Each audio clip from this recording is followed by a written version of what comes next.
Video பார்க்குற எல்லாருக்கும் வணக்கம் நண்பா. இது உங்கள் ரெஸ்லிங் பீஸ் தமிழ். நான் உங்கள் ரகு.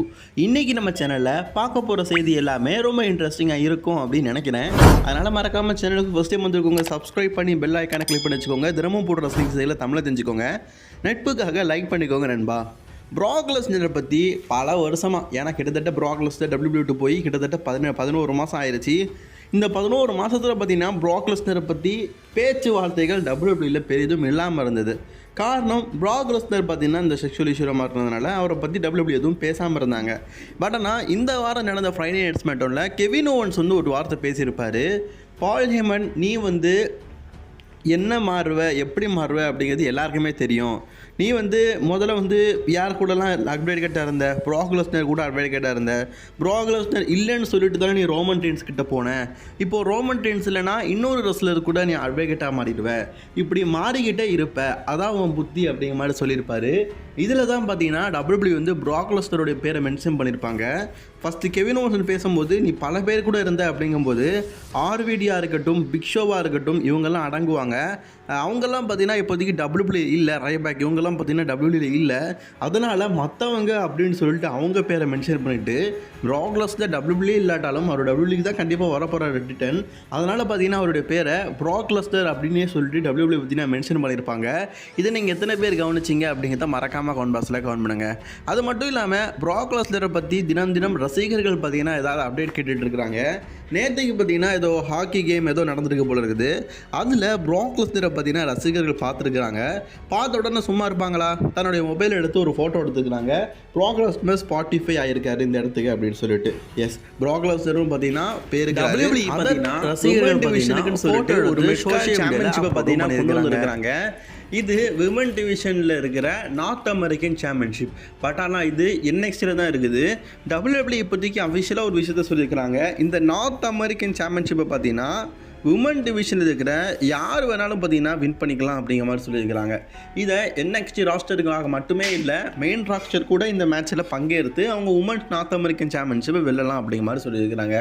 அது மட்டும் இல்லாமல் கூடிய சீக்கிரம் பார்த்தீங்கன்னா மெயின் ராஸ்டருக்கு ஒரு மிட் கார்ட் சாம்பியன்ஷிப்பையும் கொண்டு வர போகிறாங்களாம். US சாம்பியன்ஷிப், இன்டர் கான்டினென்டல் சாம்பியன்ஷிப்னு சொல்லிட்டு பிரைமரி 2 மிட் கார்ட் டைட்டில் பார்த்தீங்கன்னா WWEக்கு இருக்குது. பட் ஆனால் WWE பார்த்தீங்கன்னா ஒரே ஒரு டைட்டில் தான் பார்த்தீங்கன்னா இன்டர் கான்டினென்டல் சாம்பியன்ஷிப் மாதிரி ஒரு உமன் டிவிஷனுக்குன்னு சொல்லிட்டு ஒரு டைட்டில் கொண்டு வர போகிறாங்கன்னா. இது இன்டர் கான்டினென்டல் சாம்பியன்ஷிப் மாதிரியும் இருக்காது, US சாம்பியன்ஷிப் மாதிரி இருக்காது, ரெண்டுத்தையும் கொலாய்ட் பண்ணி இருக்கும். மேபி பார்த்தீங்கன்னா அது உமன்ஸ் யூரோப்பியன் சாம்பியன்ஸாக இருக்கலாம் அப்படிங்கிற மாதிரி சொல்லப்படுது.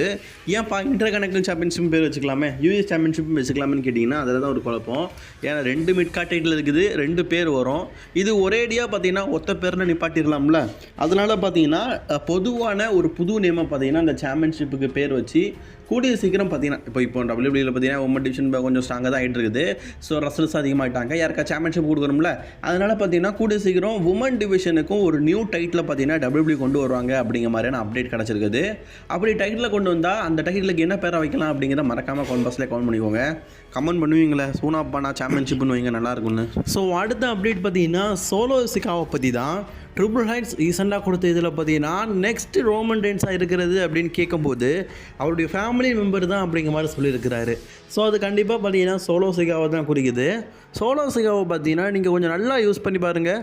ரோமன் ரெயின்ஸ் இருக்கும்போது சோலோ சிகாவை டம்மியாக தான் காட்டுவாங்க. ரோமன் ரெயின்ஸ் இல்லாத போது சோலோ சிகாவே ரோமன் ரெயின்ஸ் மாதிரி தான் காட்டுறானுங்க. ஏன் இப்போ உங்களுக்கு எக்ஸாம்பிள் சொல்லணுன்னா, சோலோ சிகாவா ரோமன் ரெயின்ஸ் இருக்கும்போது அந்த க்ரௌன் ஜுவல்லிருந்து தொடர்ந்து பார்த்திங்கன்னா தோல்வி தான். அந்த ஹிஸ்ட்ரியே போடலாம் போல் இருக்குது, 30க்கு 0 அப்படின்னு சொல்லிட்டு ஒரு காங்கட்டே போடலாம் போல் இருக்குது. அந்த அளவுக்கு பார்த்தீங்கன்னா தொடர்ந்து தோல்விகளை மட்டுமே சந்தித்தவர் சோலோ சிகாவா. பட் ஆனால் ரோமன் ரெயின்ஸ் இல்லாத இந்த காலத்தில் தான் ட்ரைபல் சீஃப், ஒரு கோட்டை போட்டுக்குது என்ன, கையில் க்ளவுஸை போட்டுக்குது என்ன, முடி அப்படியே கோலி சீவல் மாதிரி போட்டுக்குது என்ன, ட்ரைபல் சீஃப்னு சொல்லிட்டு 2 அல்ல கைகளை சேர்த்துக்குது என்ன, நியூ பிளட் லைனே பார்த்தீங்கன்னா உருவாக்கி தனக்குள்ளே பார்த்தீங்கன்னா ஒரு ஆதியங்கத்தையே உருவாக்கிட்டு இருக்கிறாரு. கிட்டத்தட்ட ரோமன் ரெயின்ஸ் மாதிரி இல்லாட்டாலும் தான் ட்ரைபல் சீஃப் அளவுக்கு போயிட்டார். ரசிகர்கள் மத்தியிலையும் பார்த்தீங்கன்னா இது ஒரு சலிப்பை அந்தளவுக்கு ஏற்படுத்தலை. ஏன்னா ஒரு ரோமன் ரெயின்ஸ் இல்லாட்டாலும் பரவாயில்லப்பா, ரோமன் ரெயின்ஸ் பேரை வச்சு ஒரு ஸ்டோரி லைன் கொண்டு போகிறாங்களே, இது கொஞ்சம் இன்ட்ரெஸ்டிங்காக தான் இருக்குது. ரோமன் ரெயின்ஸ் இல்லாத காலத்தில் இதையாச்சும் பார்த்து தொலைவோமே அப்படின்னு சொல்லிட்டு ரசிகர்கள் பார்த்தீங்கன்னா பார்த்து தொலைகிறாங்க. அதான உண்மை.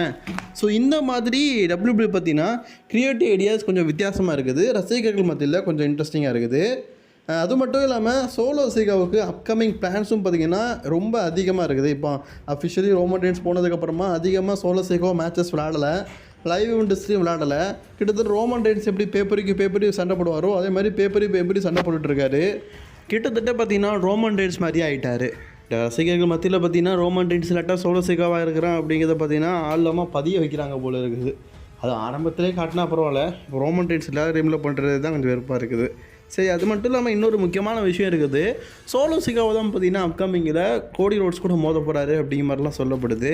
சமீபத்தில் சோலோ சிகாவும் பார்த்திங்கன்னா பார்லிமெண்ட்டை பார்த்து நம்ம டைட்டில் பார்க்கணும் அப்படிங்கிற மாதிரி சொல்லியிருந்துப்பார். ஸோ அதை வச்சு பார்க்கும்போது மணி இந்த பேங்க் பேப்பரி டைமில் பார்த்தீங்கன்னா கோடி ரோட்ஸுக்கு அகேன்ஸ்டாக பார்த்தீங்கன்னா மேபி அதிகபட்சமாக பார்த்தீங்கன்னா சோலோ சிகாவை மோதுறதுக்கு வாய்ப்புகள் அதிகமாக இருக்குது அப்படிங்கிற மாதிரி செய்திகளும் கிடச்சிருக்குது. அஃபிஷியலி பார்த்தீங்கன்னா பெக்கி லிஞ்சுக்கும் WWEக்குமான தொடர்புகள் முடிந்து விட்டது.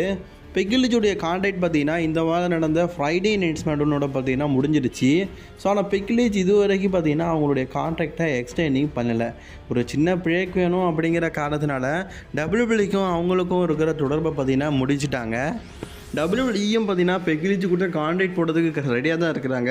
பட் ஆனால் பெக்கி லிஞ்ச் பார்த்தீங்கன்னா அவங்களுக்கு ஒரு குழந்தை இருக்குது, கொஞ்சம் நாள் ரெஸ்ட் எடுத்துகிட்டு வரலாம் அப்படிங்கிறதுக்காக தான் பார்த்தீங்கன்னா ஒரு ஸ்மால் பிரேக்குக்காக, கமர்ஷியல் பிரேக்குக்காக பார்த்தீங்கன்னா இப்போதைக்கு WWE விட்டு போயிருக்கிறாங்களாம். இதனால தான் பார்த்தீங்கன்னா லிவ் மார்கன் கிட்ட டைட்டில்லாம் போயிருக்குது அப்படிங்கிற மாதிரி கூட சொல்லப்படுது. ஏன்னா பெக்கி லிஞ்ச் தான் அவங்களுடைய கான்ட்ராக்டை சைனிங் பண்ணல.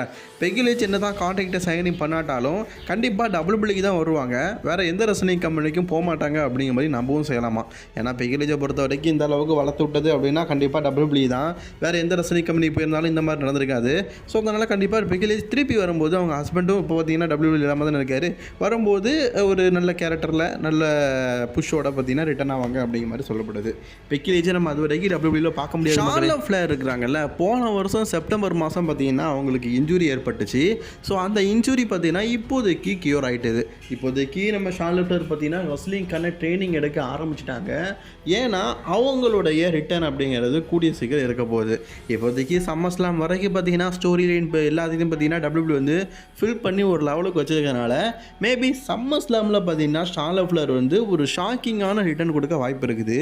ஏன்னா பொதுவாகவே பார்த்தீங்கன்னா ஒவ்வொரு சம்மர்ஸ்லாமுக்கும் ஒவ்வொரு உமன் டிவிஷனில் இருக்கிற ஒரு ரெஸ்லர் பார்த்தீங்கன்னா சர்ப்ரைஸ் ரிட்டர்னாக வர்றது அப்படிங்கிறது வழக்கமாக போயிடுச்சு. பெக்கி லிஞ்சாக இருக்கட்டும், டேமேஜ் கண்ட்ரோலாக இருக்கட்டும், இந்த மாதிரி ஒவ்வொரு வருஷமும் சம்மர்ஸ்லாமில் பார்த்தீங்கன்னா ஒவ்வொரு ரிட்டர்ன் உமன் டிவிஷனில் வந்துக்கிட்டு இருக்குது. அந்த வகையில் இந்த வருஷம் பார்த்தீங்கன்னா நம்ம ஷார்லட் ஃப்ளேர் வரதுக்கும் வாய்ப்புகள் இருக்குல்ல. ஷார்லட் ஃப்ளேருடைய ஹஸ்பண்டான ஆண்ட்ராய்டையும் பார்த்தீங்கன்னா ஸ்மாக்டவுன் பிராண்டில் தான் ஒர்க் பண்ணிட்டு இருக்காங்க. அதனால் மேபி பார்த்தீங்கன்னா ஷார்லட் ஃப்ளேர் வரும்போது ஸ்மாக்டவுன் பிராண்டுக்கே வரலாம். என்னப்பா ஹஸ்பண்ட் அண்ட் ஒய்ஃபை எப்படி வச்சு சொல்கிறேன்னு கேட்டிங்கன்னா, நான் அதுதான் எப்படி சொல்கிறேன்னா WWE இருக்கிற ஹஸ்பண்ட் அண்ட் ஒய்ஃப் எல்லாருமே பார்த்தீங்கன்னா ஒரே பிராண்டில் தான் ஒர்க் பண்ணுவாங்க. எக்ஸாம்பிளுக்கு பார்த்தீங்கன்னா நம்ம ஆண்ட்ராய்டே விட்டு தருங்களேன், நம்ம ஜெமி ஊசோ அண்ட் அவங்களோட ஒய்ஃபான நயோமி, இதே மாதிரி அண்ட் பியாங்கா இவங்க ஒன்றா தான் ராக்க போவாங்க, ஒன்றா தான் ஸ்மாக்டவுனுக்கு வருவாங்க. ஏன்னா ஒரே மாதிரி ஷெட்யூல் இருக்கும், ஒரே மாதிரி வீட்டுக்கு போயிடலாம். இல்லாட்டா பார்த்தீங்கன்னா ஒருத்தர் வீட்டில் இருக்க மாட்டார், இன்னொருத்தர் வீட்டில் இருப்பாங்க, இந்த மாதிரி டிஸ்டன்ஸ் ஏற்படும். அப்படிங்கிறதுனால WWE பார்த்தீங்கன்னா எப்பவுமே ஹஸ்பண்ட் அண்ட் ஒய்ஃபை ஒரே பிராண்டில் தான் வச்சுருப்பாங்க. அந்த வகையில் சொல்கிறேன், ஷார்லட் ஃப்ளேர் ரிட்டர்ன் ஆகும்போது ஸ்மாக்டவுன் பிராண்டுக்கு ரிட்டர்ன் ஆகிறதுக்கு வாய்ப்புகள் ரொம்ப அதிகமாக இருக்கும். அதுக்கப்புறமா இந்த வாரம் நடக்க போகிற மண்டே நைட்டால் ஒரு சில மேட்சஸை WWE அஃபிஷியலாக கன்ஃபார்ம் பண்ணியிருக்கிறாங்க. அதை பற்றின ஒரு சின்ன தொகுப்பாக பார்க்கலாம். WWE பார்த்தீங்கன்னா லீவ் மார்கனுக்கும் டாமினிக் மிஸ்டரிக்குமான அந்த கனெக்ஷன் இருக்குல்ல. ஸோ அது மட்டும் இல்லாமல் லீவ் மார்கன் வந்து சாம்பியன்ஷிப்பை வின் பண்ணி அந்த செலிப்ரேட் பண்ணலை. ஸோ டாமினிக் மிஸ்டரியோ லீவ் மார்கனுக்கான அந்த கனெக்டிவிட்டியை பார்த்தீங்கன்னா இந்த வாரம் மண்டே நைட்டால் பார்த்தீங்கன்னா கண்டினியூ பண்ண போகிறாங்களாம். ஸோ அதே மாதிரி டேமியன் ப்ரீஸ்ட் பார்த்தீங்கன்னா அஃபிஷியலி வந்து WWE ஹால் ஆஃப் ஃபேமரான ரே மிஸ்டரியோ சேலஞ்ச் பண்ணியிருக்காரு. அதனால் இந்த வாரம் நடக்க போகிற மண்டே நைட்டால் வேர்ல்டு ஹெவிவெயிட் சாம்பியனான டேமியன் ப்ரீஸ்ட் வந்து ரே மிஸ்டரியோ கூட ஒரு சிங்கிள்ஸ் மேட்ச் விளையாட போகிறாரு. போன வாரம் பேக் ஸ்டேஜில் ஏற்பட்ட கான்ட்ரோவர்சி காரணமாக கெய்சருக்கும் ஷேமஸுக்கும் பார்த்தீங்கன்னா இன்றைக்கி நடக்க போகிற மண்டே நைட்டால் பார்த்தீங்கன்னா ஒரு சிங்கிள்ஸ் மேட்ச் இருக்குதுன்னு சொல்லியிருக்கிறாங்க. அதே மாதிரி ஆத்தர் ஆஃப் த பின் பார்த்தீங்கன்னா ரொம்ப நாளாகவே வந்து நியூடேல இருக்கிற கோஃபி கிங்ஸன் எக்ஸேவியர் ரூட்டுக்கு கூட பார்த்தீங்கன்னா ஒரு ஃபீடு போயிட்டுருக்காங்க. அதாவது ஃபீடு போகிறது கேரிங் கேஸ் தான், ஆனால் மேட்ச் விளையாடுறது இவங்க. அதை பழக தீக்கிற மாதிரி பார்த்தீங்கன்னா இந்த வாரம் மண்டே நைட்டால் இவங்களுக்கு ஒரு மேட்ச் இருக்குதுன்னு அஃபிஷியலாக கன்ஃபார்ம் பண்ணிக்கிறாங்க. இதெல்லாம் இந்த வாரம் மண்டே நைட்டால் நடக்க போகிற மேட்சஸ்ன்னு சொல்லிட்டு WWE அஃபிஷியலாக கன்ஃபார்ம் பண்ணியிருக்கிற மேட்சஸ். இதை தவிர இன்னும் ஒரு சில மேட்சஸும் நடக்கும்.